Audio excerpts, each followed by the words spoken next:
Good afternoon, everybody. Okay, today, as you saw during his meeting with CEOs and labor leaders to discuss the importance of passing the CHIPS Act, the president is doing quite well and continues to be engaged in the important work in front of him. You might have heard a little hoarseness in his voice, which Dr. O'Connor mentioned is one of the few residual symptoms remaining, but I can tell you he was excited to discuss the issue and was also excited to take some questions from you guys today. As you know, Dr. O'Connor provided another update on President Biden's health, indicating that he is doing quite well, which you were able to see for yourself just now. And he continues to respond well to Paxlovid after his 4th day of treatment last night. As we have said, almost everyone is going to get COVID, and because of the hard work we have done since day one, turning around the disjointed COVID response we inherited, we have the tools to ensure that people can go about their daily life and work. The president is fully vaccinated, twice boosted, and is taking Paxlovid. His current health speaks to how Americans should avail themselves of boosters and treatments. I'm going to hand it over now to Dr. Jha, who has some updates. I don't want to get ahead of him on COVID and the administration's effort to aggressively combat monkeypox and protect communities from the virus. He's gonna have an opening. We're gonna keep him from 15-20 minutes to take your questions, and then I know there are other topics that you all want to touch on, and then we'll continue with the briefing. All right, go ahead, Dr. Jha. Thank you. All right, good afternoon, everybody. So I'm pleased to be with you again today. As Karine mentioned, the president continues to do well. He was feeling good this weekend. He continues to improve. And before I open up to questions, and again, you all had a chance to see him, many of you had a chance to ask him questions, I want to give you an update on both COVID-19 and monkeypox. So let's talk a little bit about COVID. I want to start by emphasizing the importance of staying up to date on COVID-19 vaccinations as we face BA.5. Approximately 400 Americans are still dying every day, which, while much better than it was when the president took office, is still too many, still too high, particularly because we can now prevent most of these deaths. Our existing vaccines continue to provide robust protection against serious illness, hospitalizations, and deaths. And because protection wanes over time, it is crucial for people to get a booster to stay up to date. Most deaths are happening in people who are not up to date on their vaccines. Let me repeat that. Most deaths are happening in people who are not up to date with their vaccines.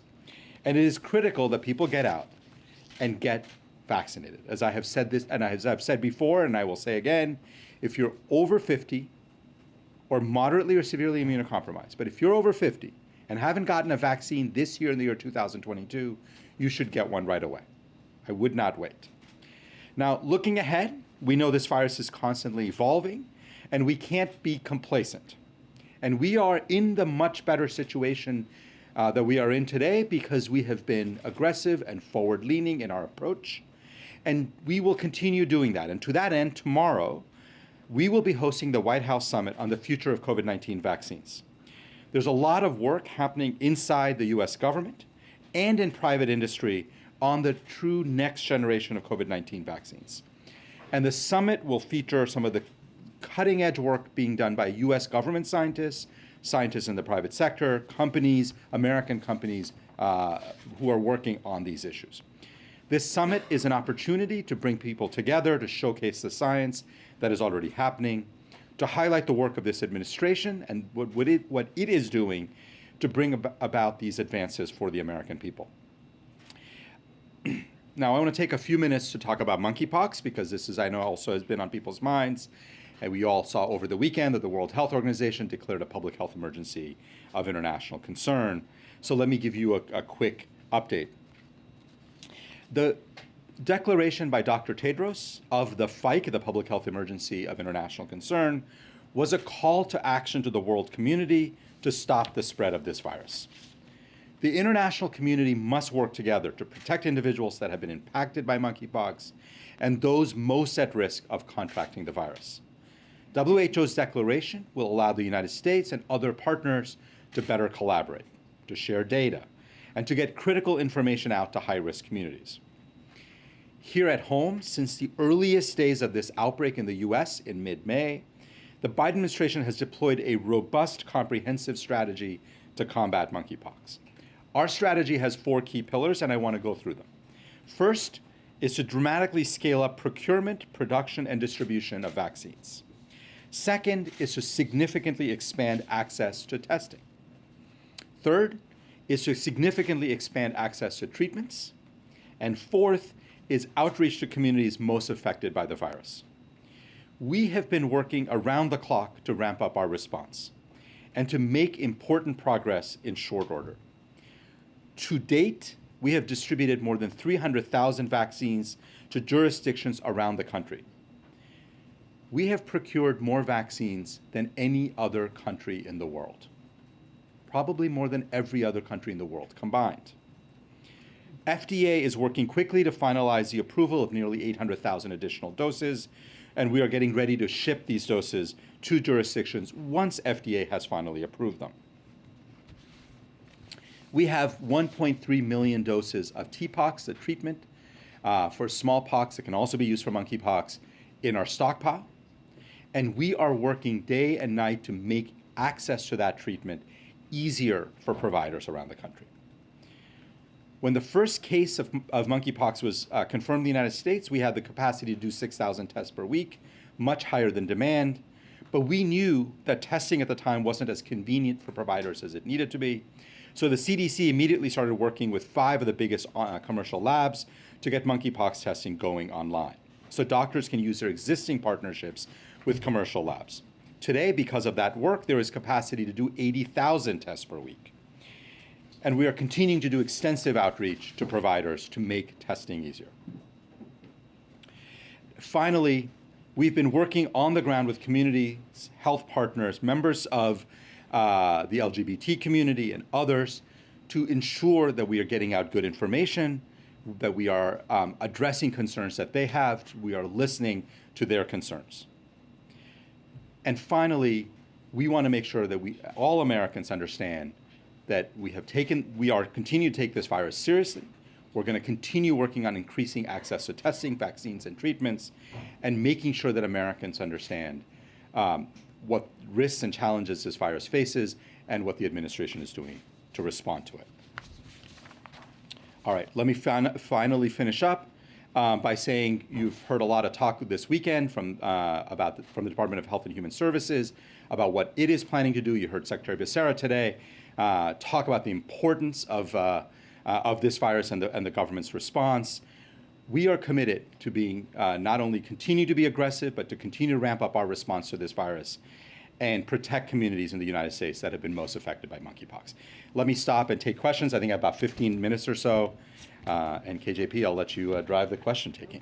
All right, go ahead. Dr. Jha, the President just indicated that he hopes to potentially be able to return back to the West Wing later this week. Can you walk us through what the protocol would be for him to do that? I think day 0 was Thursday. We're at day 4. Is this a negative test tomorrow, or are there additional precautions that Dr. O'Connor may want to evaluate before doing that? Yeah, it's a great question. So the CDC guidance on this is very clear: 5 days of isolation. Today is, as you said, day 4. So tomorrow will be day 5. He will, once he has a negative test after day 5, he can end his isolation. CDC guidance suggests that he wear a mask when he's around others. The president's going to follow CDC guidance. And those of us who have been vaccinated but may have also had COVID-19, there's often the extra immunity that comes with that. But given what we now know, based on what Dr. O'Connor said over the weekend, that this appears to be the BA.5 variant, does that affect sort of what is typically sort of a 90-day window, as we understand it, where you have that enhanced immunity? Are there any signs early on that BA.5 he'll be less likely to have that kind of window? It's a really good question. What we know is that it is true that in the past, with previous variants, we used to say that if you got infected, you had about a 90-day warranty. And that wasn't a warranty, ironclad, but a high likelihood that you weren't going to get reinfected within 90 days. What we know, because BA.5 is so immune evasive, that we have seen lots of people get reinfected within 90 days. If you got infected with a BA.2 or a BA.1, getting reinfected with BA.5 within 90 days is very common. The duration of protection from BA.5, which you're asking about, we just don't have any data. We don't know. So we're going to track that very closely. Obviously, the president will continue. The good news here is president's vaccinated, boosted. We will continue to kind of make sure that he is up to date on his vaccines as time goes on. But we don't have any data that I know of on duration of protection after a BA.5 infection. CDC guidance is also not to travel for 10 days. Does that mean the president won't travel until those 10 days are up? I don't know the details of the president's schedule. What I will say is that the president plans to follow the CDC guidelines as we have. And right now, we're focused on making sure that obviously the president is isolated and he will not leave isolation. His test is negative. Plans to see him in person before his 5th day is up, to treat him in person? Do I personally? No, I've been speaking to the president on a regular basis, sometimes on phone, sometimes by FaceTime. Dr. O'Connor sees him. Obviously, we want to limit the number of contacts, right? And so to protect others. And so the footprint around the president has been small and really limited to the most essential people who need to see him. Thank you, Dr. Jha. What is the window that you'll be watching to see if there is potential for relapse, given the president has taken Paxlovid and we have seen that happening with other people? Yeah, it's a really good question. Rebound, again, I think I brought this up last week. The clinical data suggests that between 5 and 8% of people have rebound.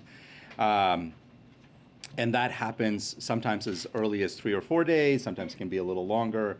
Obviously the president is monitored on an ongoing basis. He's around people. He has a personal physician who sees him on a regular basis. So we will continue monitoring I was going to say the patient, which is true, but the president on an ongoing basis. And one question on monkeypox. Given the limited testing early on, how many more cases do you think there actually are right now in the United States than what we know about?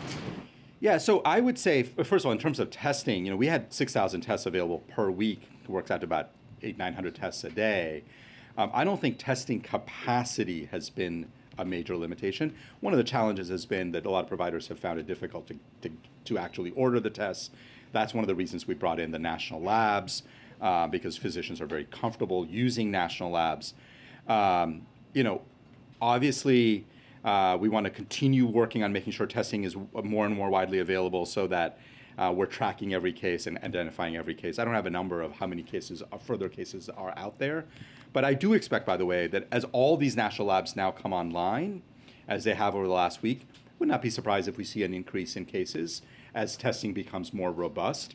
That's a very normal part of any outbreak response, is that as testing ramps up, you tend to see an increase in cases because people can identify. I guess the number is significantly higher than what we know right now? It's very hard for me to make guesses on what the number is. And I think the goal is to make testing easy, widespread, available, so that people can order those tests. I'm just going to jump around. Just on the global response to monkeypox, as we know, viruses don't respect borders. What is the U.S.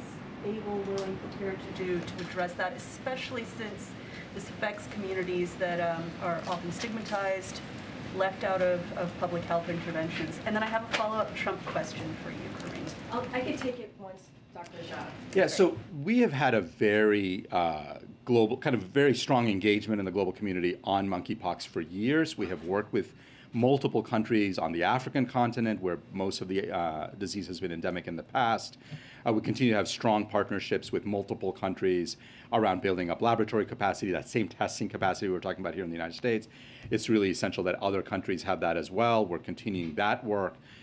This outbreak obviously now is in many, many other countries as well, and so we're in constant conversations with our European colleagues, with colleagues in other parts of the world. I think this public health emergency declaration will also further galvanize global response. I'll make a couple more points. I mean, the U.S. really on monkeypox has been a global leader. We are the major funder of the company that makes the Jynneos vaccine. We, in fact, have had a very large role to make sure that that vaccine exists and has come into being. So U.S. global leadership on monkeypox, I think, is both longstanding, and we're going to continue doing all of those things to make sure this really is a global response. Deliverables that we might see? Well, so we're working with countries, and different countries have different needs, different countries have different technical needs. So we are right now engaged in a lot of both bilateral and multilateral conversations with nations to figure out what help do they need, what kinds of technical and other kinds of expertise can we provide. Congratulations. Yeah, thank you. And if I have a question for you later, there's one quick, and if you can humor me later with one, I would appreciate it. Yes, very quickly on staying up to date, it was reported that potentially that eligibility could be lower below age 50. Other countries are doing this, offering a 4th shot for adults. Can you give us an update as to whether you expect that to be the case, or your personal reading of the data? Is it necessary for adults who do not have moderate or severe immunocompromised situations under age 50 to get a shot? Many, of course, have gone now, what would it be, 9 or 10 months since their last shot? Yeah, great question, Josh. Let's kind of take a step back and understand what we do know about being up to date. For all Americans, it is very, very clear from the evidence, like just incontrovertibly clear, that if you got fully vaccinated, if you got your 2 shots but have not gotten your booster, you need to get that. Like, that is essential. It's probably the most important message people need to hear, is if you've not gotten that 3rd shot, it is essential, whether you're over 50 or you're under 50. Basically everybody above the age of 5 needs to have that booster. It just provides a level of protection that is absolutely essential. I think that's point number 1. On point number 2 is certainly for people over 50, and I know you guys are getting tired of me saying it, but it's true, and the president is like very good evidence for this. It is absolutely essential that if it's been more than 5 months since you got your last shot, you absolutely need to get that 2nd booster. On the people under 50 and the 2nd booster, FDA, CDC, I've been very clear since this conversation started. These are FDA, CDC decisions. They're constantly looking at the data to try to make a determination of whether the risks outweigh the benefits. That benefits outweigh the risks, and that evaluation is ongoing. I don't have any news report. I don't know when, if and or when the FDA is going to act on that. What I will say is that these are FDA, CDC decisions, and they're still looking at that data. Last week that it was sort of pumping the brakes on that after reporting a couple weeks earlier that it was ramping up. Can you give us a sense of the trajectory? Has anything changed? Yeah, I read that report too, and I am not aware of any change in trajectory. What I know is that the FDA scientists are looking at this and trying to make a determination of whether they want to make a change in policy or not. Thanks. In an effort to try to really firmly establish the history of what has happened here in the last week, are you in a position to explain what the testing regimen was for the president prior to his COVID diagnosis?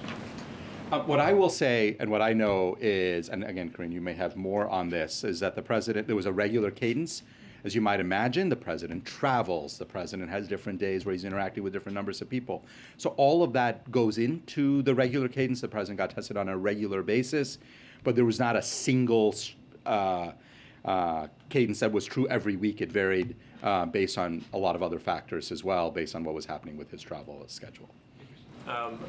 One of the questions that's been asked, and we'll have to raise it again, is why the president's personal physician is not here. Are you familiar with a reason that the president decided not to send his physician here to answer our questions the way that his predecessors have decided to send their physicians here? KJP, I don't know if you want to start it. I'm happy to give my thoughts, or you want me to just give mine? Why don't you start and I'll come in. Yeah, so look, you've heard every day and from the president's physician through his detailed accounting of his assessment, his plan. I have been speaking to both his personal physician, I speak to him every single day at length, with the president on an ongoing basis. And the bottom line is the president has had, thankfully, because he is double vaccinated, double boosted, he's had a relatively mild upper respiratory infection. And in that context, we have provided, I think, an extraordinary amount of transparency about his care, when he got tested positive, how he's done each day, the evolving nature of his symptoms. Is his runny nose a little worse, a little bit better? Like, we've been very, very open and transparent with all of that data. And what I'm able to do is obviously provide that broader context of how to think about the president's condition in the context of the broader COVID response that we have. But the president's physician, I think, has been very, his words have been very clear, and then you've heard from him through his letters every single day.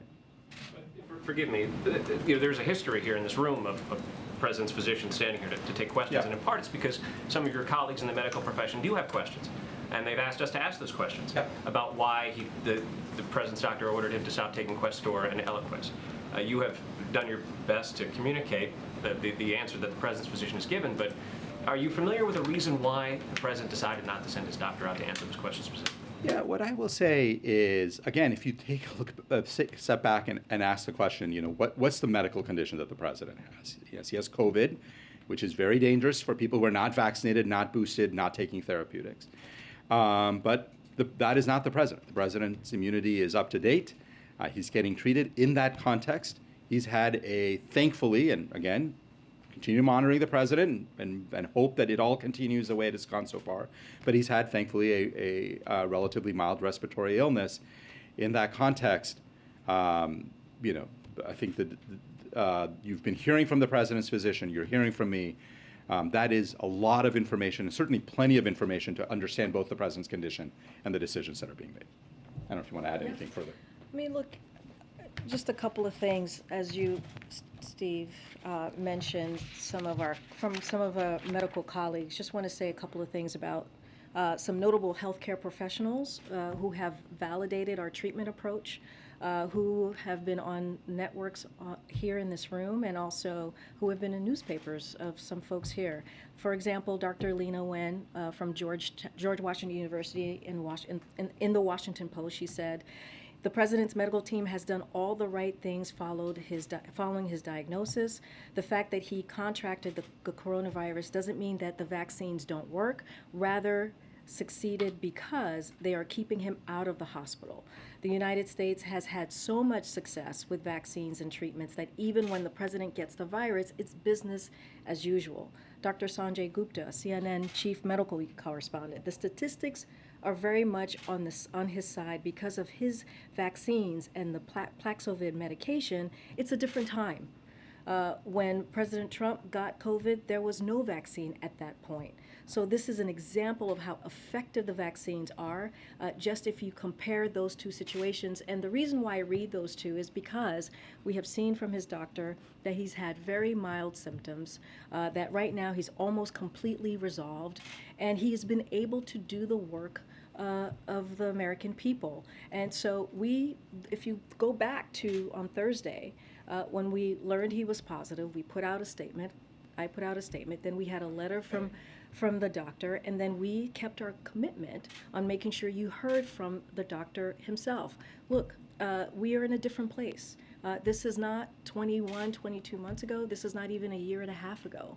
And so we've been here almost every day since, not every day since, every work day since, for about an hour, fielding your questions, taking your questions. Your colleagues were able, one of your colleagues right there, was able to ask the president a question, and he answered it directly. That event that he did lasted about an hour.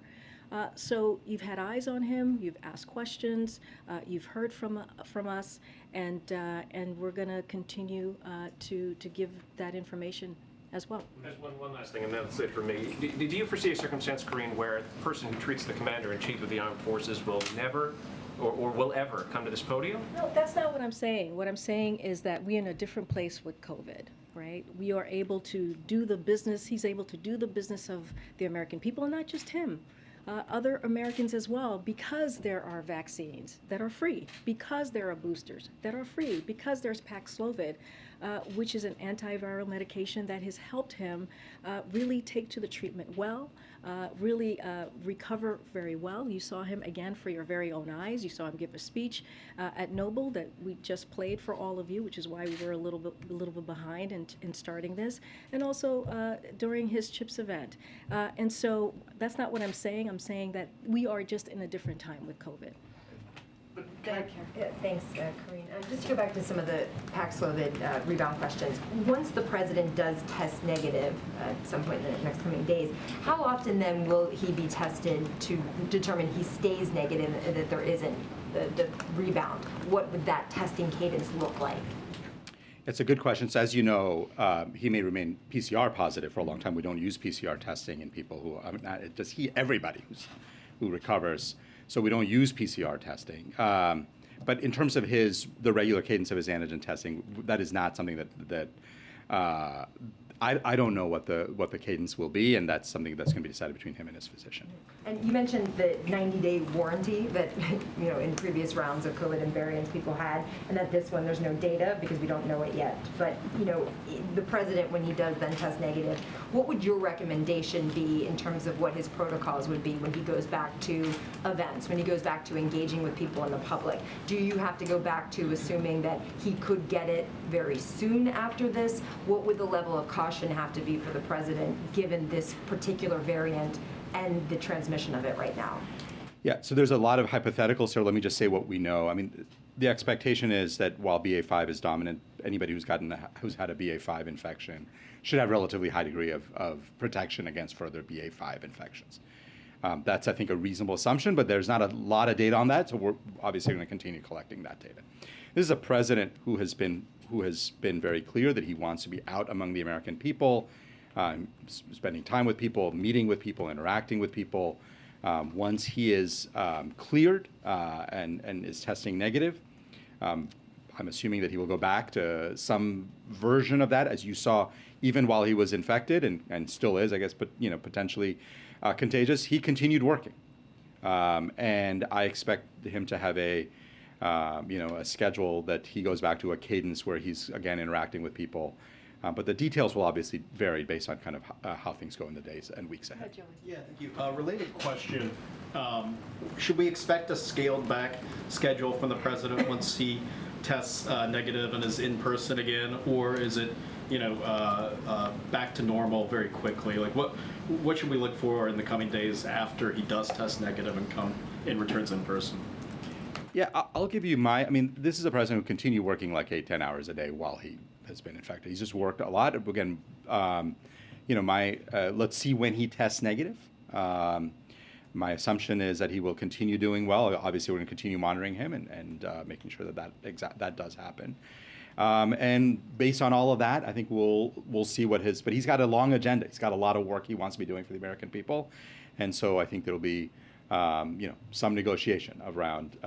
And it'll be daily tests after Wednesday if he were to test positive again on Wednesday. I mean, is that going to be an everyday thing or even faster than that, more rapidly than that? Or I don't think there's much value of testing more than once a day. If he tests positive, we'll continue following CDC guidelines, and you'll get tested again with a regular cadence. But it won't necessarily be daily after that, or No, I think it's a bunch of hypotheticals. I want to make sure we'll make sure he's continuing to feel well. We'll see what the tests show, and then I think make a decision after that. A couple more, and then we'll let the doctor go. To follow up on Dr. O'Connor not being here, is this a situation where Dr. O'Connor does not want to come and talk about the president's health, or where the president doesn't want Dr. O'Connor talking about his health? I will tell you, I have spoken both to the president and to Dr. O'Connor on an ongoing basis, and neither of them has expressed a preference on either. Dr. O'Connor has not at any point said he doesn't want to come. The president has not at any point said he does not want Dr. O'Connor to come. So I would say neither of those is correct. Okay, and you said again today that the president is following the CDC guidelines very strictly. It seems like there are people in the residence taking his photo with no mask on. I was looking at the guidance for COVID positive people. I don't see any carve-outs for something like that. So is he really following the CDC guidelines? Yeah, so so a couple of things. What's really important is anybody who's interacted with the president, and it's been a much smaller footprint, has been socially distanced as much as possible. They've all been wearing N95s, and whenever possible, we've done this we've done this outside with windows open. But isn't the guidance for the person with COVID to be wearing an N95 when there are people around as well? So, look, Peter, I think if you think about, the president, he does generally wear a mask when he's around other people. He sometimes takes the mask off when he's getting a photo taken. He's been, most of his interactions with others, he has been wearing a mask. And the bottom line is that everybody around him is fully vaccinated and boosted. And he has been, I think, following CDC guidelines very carefully. All right, April, and then the young woman in front of you. But go ahead, you go first. Dr. Jha, thank you, Karine. I just want to find out the results of your contact tracing. Do you have any results from that yet? Yeah, I can give you an update as of midday today. I think there were 17 people, just want to get the number right, 17 people who were identified as potential close contacts. They've all, of course, been notified. They're all following CDC guidelines, and as of earlier today, none of those 17 people had tested positive. Thank you. I wanted to go back to monkeypox and ask what the government's response is to some of the backlash regarding the messaging and language that could perpetuate homophobia and transphobia like we saw during the HIV epidemic. Are there specific things you're concerned about? I mean, I think very clear at this point that the community most affected is the LGBTQ community. This is one of the reasons why I said we've been deeply engaged with them.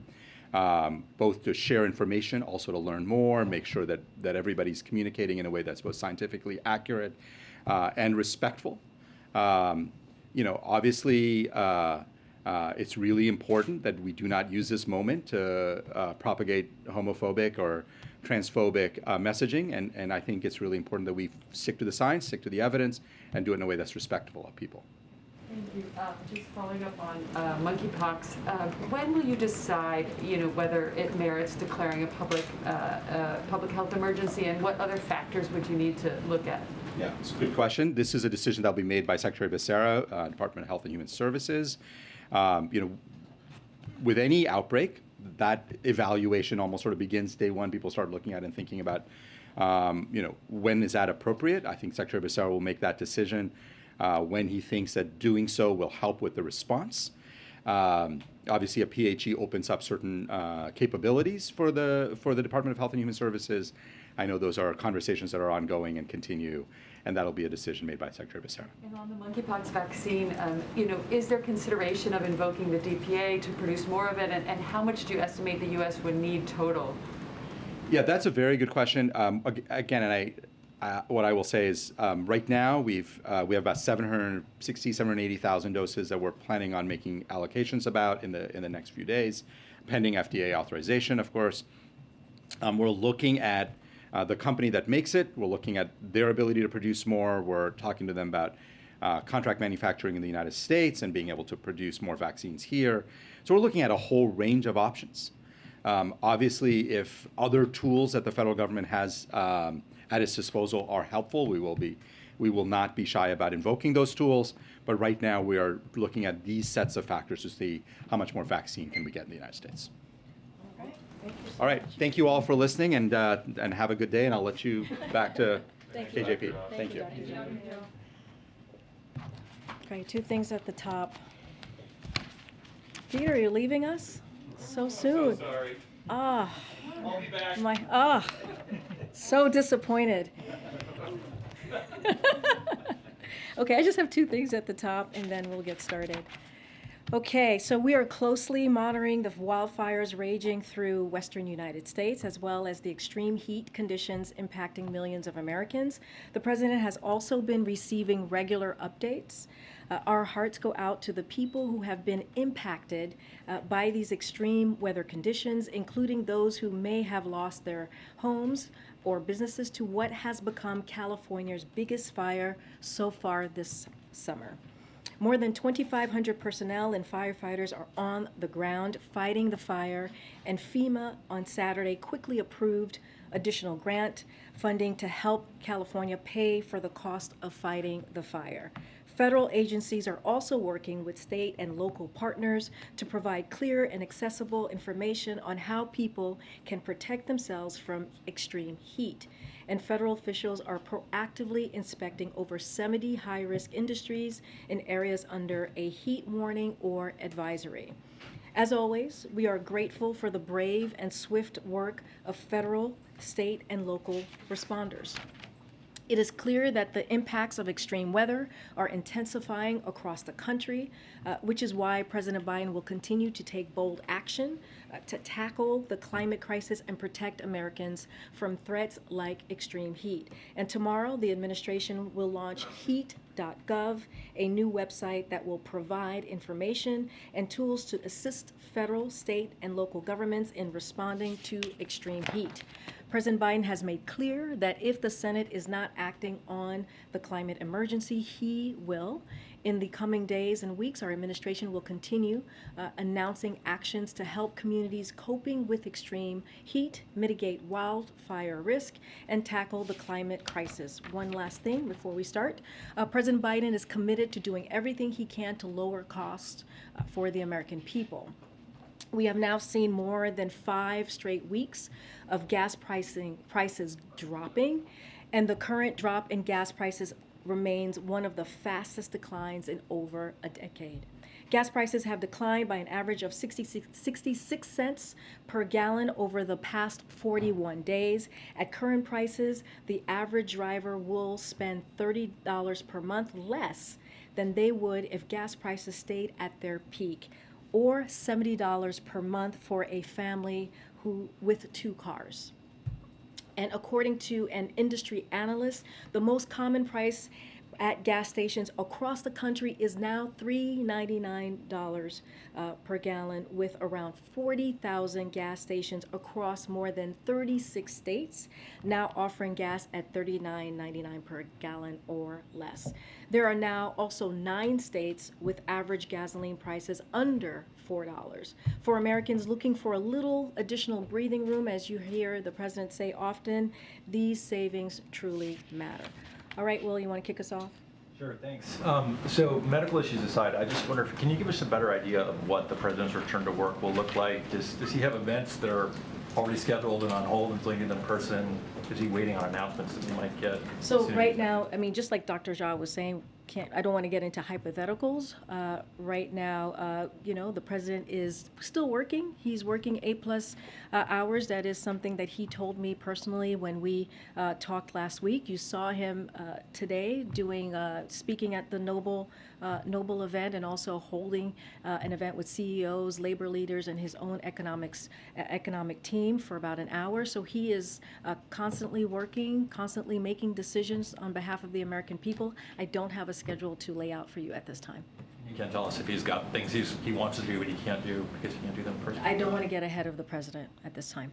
Okay, I have one more on another topic. On Speaker Pelosi and her possible trip to Taiwan, I wonder if the president or anyone at the White House has expressed concerns about that possible trip, and also if the White House has any comment about Republicans who have basically said that they support such a trip because it would be an example of the U.S. standing up to China. So I'll say 2 things. We haven't seen that the speaker has announced any travel, so I don't want to get ahead of her own announcement or her own schedule. I'll say this: the administration routinely provides members of Congress with information and context for potential travel, including geopolitical and security considerations. Members of Congress will make their own decisions. I'm not going to get ahead of an announcement or a schedule or her own schedule. Okay. The president said today that we're not going to be in a recession. Why is he so confident of that? So if you look at the economic indicators, as the president was laying out, if you look at the labor market, right now we are seeing historic unemployment. If you look at low unemployment at 3.6, if you look at the average amount of jobs that have been created, it's about 400 per month. Those indicators do not show that we are in a recession or even a pre-recession. There is the NBER, the National Bureau of Economic Research, that actually I've talked about before, and they look at a broad range of data in deciding whether or not there is a recession. And most of the data that they look at right now continues to be strong. Those pieces that I just mentioned. If you look at consumers and how they're spending, if you look at what businesses and their households are investing, you can continue to see resilience, and it's consistent with a recession. And even if you look at the state unemployment numbers that we saw last week in 21 states, we saw that unemployment numbers was at 3% or below. And so all of those indicators show us that we're not in a recession or in a pre-recession at this time. But how confident confident is that assessment, I guess? Is the president leaving it open for the possibility, or is he adamant that there's not going to be Well, recession? I mean, it's not our definition, right? We're talking about a definition from NBER, which has been around since 1920, which has said back. I give you some quotes here. In 2007, the San Francisco Federal Reserve said, journalists often describe a recession as 2 consecutive quarters of declines in quarterly real inflation-adjusted gross domestic product, GDP. The definition used by economists differs. And so, again, NBER, they decide what the definition is. And so when you look at the economic indicators, you do not see the job growth, the strong labor market that we're seeing currently in a recession. And then, are there any plans to discuss with the president's doctor coming out to brief the press, if not on COVID, on his general health conditions, or in other words, under what circumstances would he come out and talk to the press? Well, we put out back in November a comprehensive examination that was done by a panel of doctors, and we put that out. And there was no doctor that came out to the podium and give and take questions, right? We put that out, and we took questions in the briefing room. And so, look, again, we're in a different stage than we have been currently with COVID. We are not where we were a year and a half, and a lot of that is because of the comprehensive, COVID response that the president has had. The fact that he's able to be fully vaccinated and double boosted, and not just him. We're talking about Americans across the country, and we are encouraging. We see this moment as a teachable moment, as a moment to really let folks know, if you haven't gotten vaccinated, the time is now. If you haven't gotten that first or even second booster, the time is now to do that, so you can have that extra protection. Quick follow-up to that. Have you or did Dr. Jha ask Dr. O'Connor to come to the briefing room and they declined, or because Dr. Jha indicated that there was no resistance to doing that? So there is no resistance to doing that. The answer, and the question that was asked, the answer is no to that.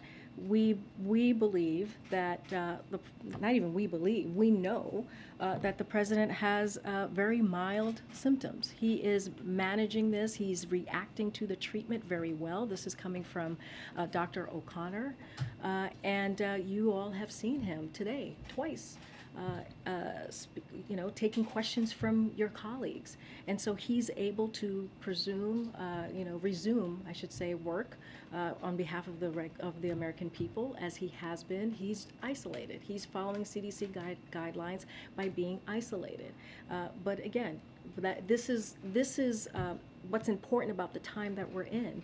We're able to have the treatment, we're able to have the boosters, have the vaccine, so that people can continue to do the work. We should be thrilled. We should be thrilled that our president is doing well and is responding well to the treatment and has very mild symptoms, or is at a point where his symptoms are pretty much resolved, as the president has said. I wanted to ask about the president's comments in this address to a noble. He refers to his predecessor watching the events of January 6th unfold from the private dining room, saying he didn't have the courage to act. I wonder, this is the most specific and the most forceful we've heard President Biden speak about his predecessor's conduct on January 6th, and I wonder if this is an indication of a change in posture. Would the president be bringing this kind of contrast more to the fore in the coming months? So the president has been, in the past several months, has said that the former president bears responsibility on the insurrection. And I think what you saw today was the president making that comparison. First of all, thanking the law enforcement for what they do, officers for what they do. Remember, he was speaking in front of black law enforcement who are in Orlando, and he wanted to take the time to thank them. Because if you think about it, we ask our law enforcement to go out there and protect our streets. On January 6th in 2020, we asked law enforcement, or they had to protect our democracy. And so, the former president had a choice to make. The choice was, do you stand on the side of our law enforcement, or do you stand on the side of the mob? And we know his actions speak for himself. where the former president stood. I do want to pull out a little bit of what he said, because this is incredibly powerful what the president said. So the Capitol Police, the D.C. Metro Police, and the law enforcement were attacked and assaulted. They were speared, they were sprayed, they were stomped on, they were brutalized, and lives were lost. And after 3 hours, the defeated former president of the United States watched it happen. As he sat in the comfort of his private dining room next to the Oval Office, brave law enforcement were subjected to medieval hell for 3 hours. And so that's what the president wanted to make sure that he put out there, dripping in blood, surrounded by carnage, face to face with crazed mob that believed the lies of the defeated president. So the former president bears responsibility for that. And also in the speech, I want to add is that you heard the president also make a contrast with the 2 senators in Florida. You know, we talk about, you hear politicians talk about how they're on the side of law enforcement officers. But then you have these 2 senators in Florida who do the complete opposite of that. And a lot of that, if you look at the American Rescue Plan, which no Republican voted for, it had $350 billion to go to states to really help states with public safety. And so that's the contrast the president wanted to make, and he wanted to make sure he did that in front of the law enforcement officers who were there. Some of the details he's drawing upon there echo what we have heard in the January 6th committee's hearings. Has the president also had any sort of briefings from Justice Department officials about the state of any investigations they might be undertaking? So, as we've said many times here, as the president has said, the Department of Justice is an independent agency, especially as it comes to legal decisions and issues. So he leaves that on the Department of Justice. That's not something that we're going to comment. Again, they are independent when it comes to legal matters, and we leave that to them. President Trump. Go ahead. I promised that I would get back to you. So as you know, the former president is giving a speech tomorrow here in D.C., his first public speech in D.C. since he left office. I'm just wondering if the White House is tracking that, listening to some of his policy recommendations, especially since, as you know, a lot of Americans might side with the former president and feel, kinship with him or agree with those policy recommendations. Are you guys keeping an eye on it? So it's not something that I'm tracking or we're tracking here. I don't know what he's coming to talk about. I guess we'll see when he gets here tomorrow. Yes, I wanted to ask about the as yet unannounced Pelosi visit to Taiwan. I know the president had said that the, quote, military thinks it's not a good idea right now. Can you say exactly what is the fear, what is the concern? What would China potentially do if she did travel there? So again, I don't have more to say beyond even what the president said last week. I laid out that the administration routinely provides a member of Congress with information and context of potential travel, including geopolitical and security considerations. But again, this is a decision for members of Congress to make. From what I understand and what I'm sure you all have seen, there's not been an announcement yet. So I'm not going to get ahead of her own schedule. Good. Karine, 2 questions. One, just following up on what you said about the National Bureau of Economic Research. They also did not declare a recession in 2008 until December. That's 12 months after the recession had already been in place in the U.S. economy.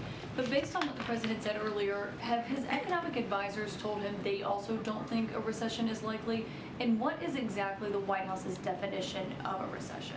Again, I'm not going to define it from here. I'm just going to leave it to the NBER as we have stated of how they define recession. Okay, so you won't declare it one until they have declared it one. Is that I'm what you're just saying that we're just not going to define it. We use the indicators that the NBER, the National Bureau of Economic Research, have used. We've mentioned that a few times.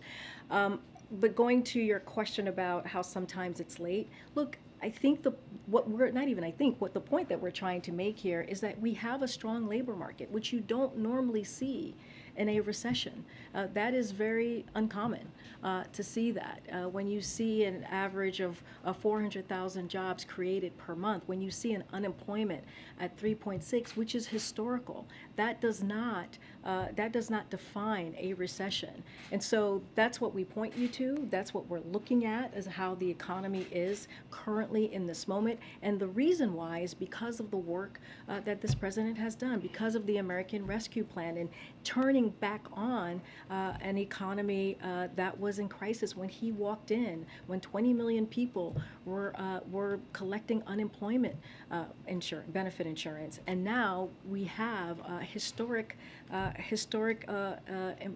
job creation, and so that is important. And let's not forget about the bipartisan infrastructure law that as well that has helped create jobs. Okay, I just want to be clear though. So we're not going to hear the White House say if there is a recession that there is one until the National Bureau of Economic Research has declared it one? What I'm saying is that the definition, that the technical definition, and Secretary Yellen said this yesterday on Meet the Press, is the National Bureau of Economic Research that looks at a broad range of data in deciding whether or not there is a recession, and most of that data they look at right now continues to be strong. So that's who we look at. I'm not going to get into a hypothetical right now. We don't do that, but we're using that as clearly an indicator, and why, and they lay out how they get to that definition. Okay, and my last one quickly on Taiwan. Does the House Speaker have the President's blessing to go to Taiwan? I'm not, that's another hypothetical, right? I'm not going to get ahead of Speaker Pelosi. This, again, I've laid out how we have, from time to time, given advice on the geopolitical situation, on the national security issues for potential any trip that a member of Congress takes. I don't want to get ahead of her. From what I understand, there has not been a trip announced at this time. Thanks, Karine. Just a quick one on COVID funding. Does the White House want to see Democrats put COVID funding into a reconciliation package? Look, the negotiations right now are happening in Congress. They are been leading that process. What I can tell you is that when you look at the historic nature of reconciliation, when you look at the price, the drug price component, how big pharma for the past decades have not really allowed Medicare to negotiate lowering costs, and the fight that many congressional members have fought for decades, the fight that this president has had in making sure that we're able to do that. When this happens, this will mean a lot. This would be a big deal for seniors who are dealing with chronic illnesses, bringing that lowering cost for the American people, and also the ACA provisions. All of these things are incredibly important for the American people, and so that's going to be our focus. I know that it has support from Democrats in the Senate, and so we're going to allow the Senate to move forward and move forward with what that's going to look like. When you say it has support, you mean putting COVID funding into this? No, meaning like what I just laid out has support from but Congress. If there's no path forward, or if there doesn't seem to be a clear path on getting the funding that you asked for 6 months ago, 4 months ago. Let's talk about that separately. That $22 billion is incredibly important. We continue to have conversation with Congress on getting that done. We need that. The U.S. cannot be behind. We've already made difficult decisions on COVID, and so we're going to continue to have those conversations. When it comes to reconciliation, we know what that looks like. We know what, thus far, what's going to be in that package, which the president supports and wants to see. We think having the prescription drugs and lowering the cost for seniors, make sure that Medicare is able to be able to have that ability to lower those costs is important, and it's going to mean a lot to a lot of families, and this is incredibly personal to the president. To put that 22 We're having conversation with Congress about that, about the $22 billion. Right now, we're focusing on what's in the reconciliation package right now, and that is something the president supports. President Biden said he expects to perhaps speak with President Xi this week. I'm wondering if there's anything you can tell us about what he plans to raise in that call and what topics will or will not dominate that conversation. So I'm not going to get ahead of the president. I know he just spoke about this. I'm not going to add more to what he said. You know, you've heard me say this, you've heard us say this before, is that we have kept the lines of communication open with China, having a staff-to-staff conversation. The president spoke to, as you know, President Xi back in March. I'm just not going to get ahead of the president or any announcement or confirmation of a call. Do you think tariffs are going to come up or play a role in that? I'm not going to lay out the agenda of what potentially would happen on that call. And just on the recession thing, and not to belabor the point, but you made it. You said that journalists use the phrase technical recession. I mean, I have notes from the last few days from Deutsche Bank, Morgan Stanley, Wells Fargo, Citigroup, and Fitch, all using that phrase. Those aren't, you know, rabble-rousing journalists. And so I'm wondering, is that simply a phrase we won't hear from the White House? So on Thursday, if it's negative GDP, what would you call that? So a top official, I'll give you one, a top official at Goldman Sachs recently said it would be historically unusual for the labor market to be as strong as it is at present, even at the very onset of a recession. So, you know, what we are seeing, if you look at the indicators, if you look at which one of them is the strong labor market, if you look at where the unemployment is nationally and also in those 21 states that I just laid out, 3% or less, those are historic figures. Those are not what we would call a recession, just according to how it is defined. If you look at consumer spending, if you look at what businesses and households are investing in, you continue to see the resilience, and it is consistent. It is not consistent with a recession, and so that's what the indicators that we are looking at.